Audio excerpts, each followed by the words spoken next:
Lucy 你先毕业了哎，你考虑了没？个礼拜了哎。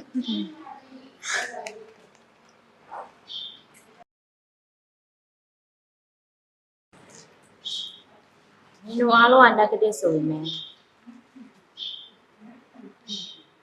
哪有 positive 的？啊？ဟုတ်ရဲ့လားဟာနေရလေ ဟုတ်လား Rosie ရဲ့ 这个呀， ဟာကို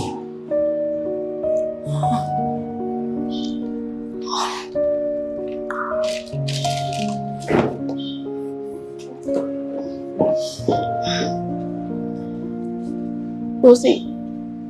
Rosie Lucy 你ခုနကပြောခဲ့တယ်လို့ပဲနော်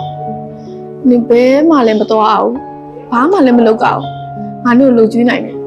ငါတို့ရှာကျွေးမယ်နော်တကယ်ချင်း ဟဲ့ဟဲ့နင်ရှာကျွေးနိုင်လို့ငါလည်း Rosie ကိုရှာကျွေးနိုင်ပါ